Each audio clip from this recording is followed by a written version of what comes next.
Some people are just reaching their prime by the time they turn 40, but for one tri-state pool, 4 decades of activities has taken a toll on its appearance and budget. The executive director of the Parks and Recs Department for the city of Evansville says at one time, Lloyd Pool was the high watermark for aquatic centers in the region. It's the subject of this week's Tri-State Treasure.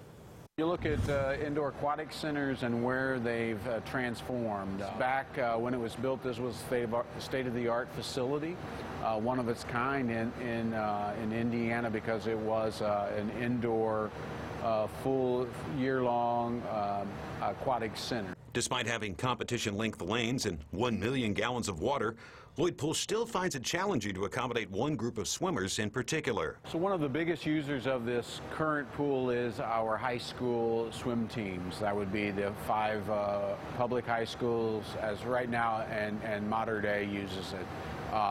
So those 6 schools use it for their practice as well as their swim meets. As their teams, the high school teams, have continued to grow in numbers, they continue to need more space. But what about the increasing costs of maintenance and upkeep? One of the things Parks and Rec in general, our job is to offer services and to provide services of recreational, of quality of life services. We're not really in the business to make money, although it's nice to always be able to turn a profit or a revenue. But yeah, it's very affordable. This is, as well as the new indoor facility will be as well. Admission for adults is just $3, with kids under 12 paying $2.50.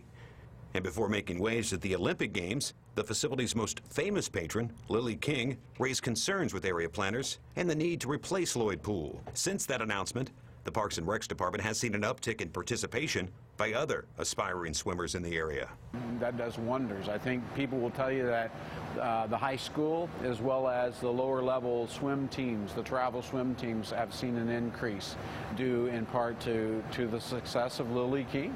And I think that has helped also drive the need, if you will, for a new aquatic center to say, look, this Lloyd Pool has lived a good 45 years of life, and it's time that we replace it with something new that is needed, as well as be able to highlight the success.